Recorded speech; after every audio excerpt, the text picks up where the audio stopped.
Click the bell icon to get latest videos from Ekeeda.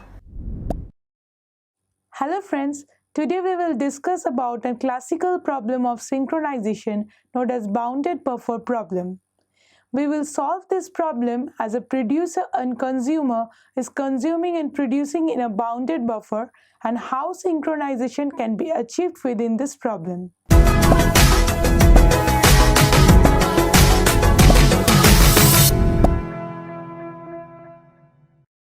As first we have to discuss the traditional bounded buffer problem with a producer-consumer model, where a producer can produce an item in a buffer that is bounded with size n, and the consumer can consume from this item. Now we will see that how the producer is producing and the consumer is consuming from the bounded buffer. The bounded buffer is of a buffer size known as buffer size variable. Now this buffer size can be used to get utmost buffer size numbers of item a producer can produce to the buffer, and a consumer can have at least 0 items that can be consumed from that buffer. Now that the producer can produce at least buffer size item, whenever the buffer is full, the producer tries to produce an item, then it will be blocked. Similarly, when a consumer is having an empty buffer and it tries to consume an item from that buffer, so it will be blocked until a producer produces an item.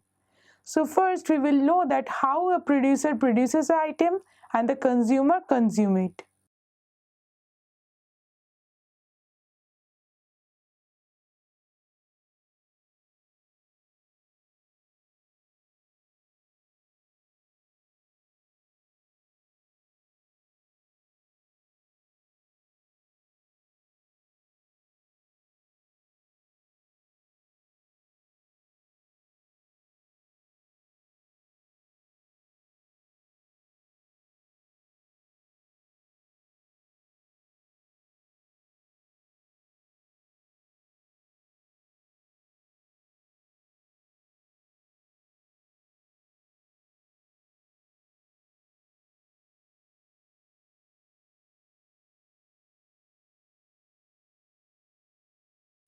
First, the producer is producing an item in a variable called next p.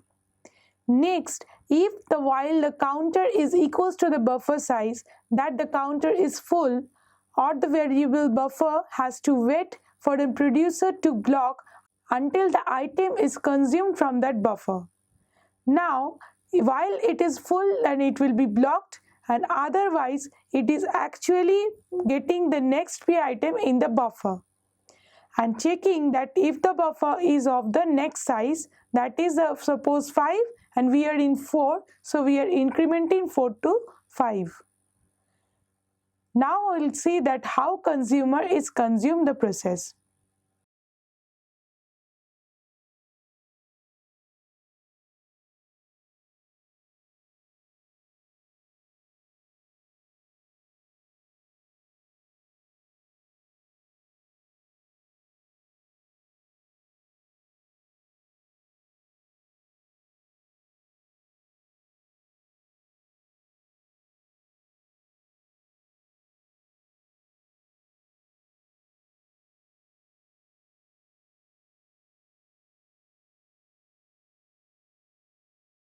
First we are checking if the counter is empty, that is equals to 0, then we have to block on the consumer to the producer to produce an item first.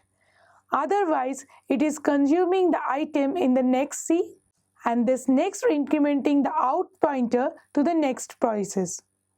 Now it is decrementing the counter as it has consumed the item from that process.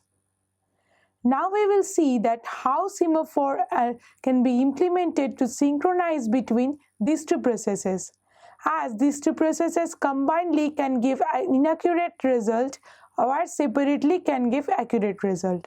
So synchronization must be done with them. So to achieve synchronization, we are here using Semaphore implementation. So that the following data structure need to be shared among the processes.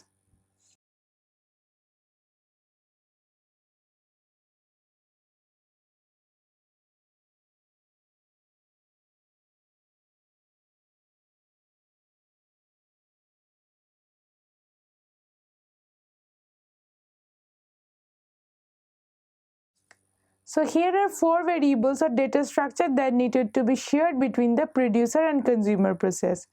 First is the integer variable n, which is defining that the buffer pool is containing n buffers of holding capability of one item with each. Now the semaphore mutex is initialized to 1 and it actually controls the access to the buffer pool and modify any value there. Now the semaphore full and empty is actually indicating the full and empty number of buffers in that particular buffer full. It is initialized to empty with n as there are all empty behaviors with n and full with 0 because no buffers are full at the first. So here with the initialization part. Now we will see that how the producer code is used to synchronize and consumer code along with that.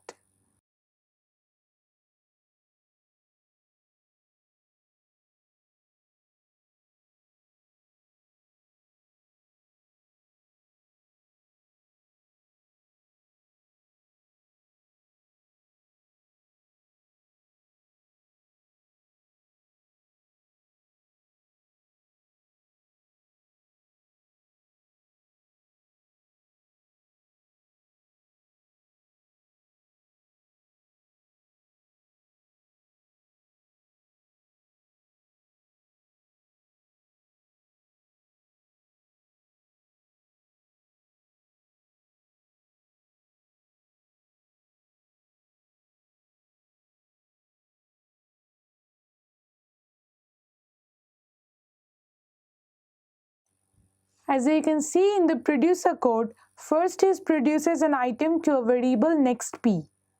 Now that all the buffers are empty and it wants to use an empty buffer, it must first invoke the wait operation on the empty. This empty semaphore will then invoke an empty operation buffer and then initialize it to that process to use that semaphore. Now we add to the next p item in the buffer. As we have already know that the mutex is providing the access or mutual exclusion that is in the critical section of this part. So we have to wait the operation invocation on mutex to actually access this critical section of adding the item to the buffer.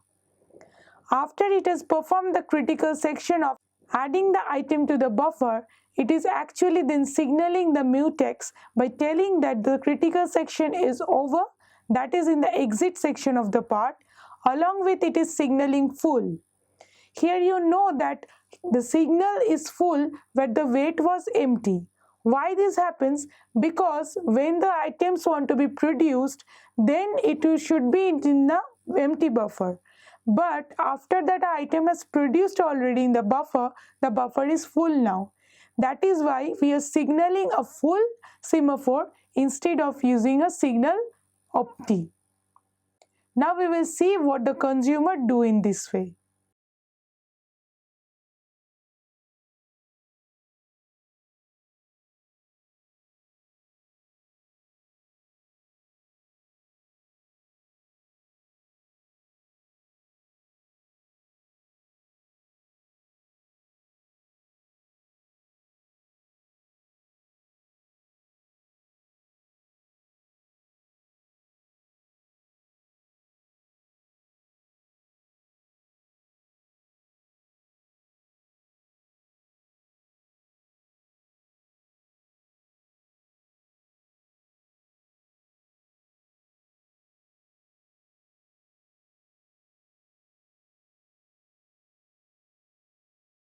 So here in the part of consumer, it is first invoking the wait operation on the full buffer. As it wants to consume an item from the buffer, so it should be full. So after it gains the wait operation on the full buffer, then it wants to get the mutual exclusion access control to the buffer with the wait mutex operation. After it gains the access control to the buffer, it removes an item from the buffer. So after controlling the critical section and exiting from there, it performs the exit section by first signaling the mutex, telling the operating system that it has done its critical section. Now it is signaling an empty buffer as not full buffer. We have described in the producer that when the signal is consumed, then item is next can be produced in the next C. So it is signaling an empty buffer. Now in the remainder section, it is actually consuming the item in the next C variable. In this way, you can note a symmetry between this producer and consumer process using the semaphore, that the producer is producing a full buffer, whereas a consumer is consuming from an empty buffer. So this way the bounded buffer problem helps in the primitive synchronization of description. Thank you very much for watching this video. Stay tuned with Ekeeda and subscribe to Ekeeda.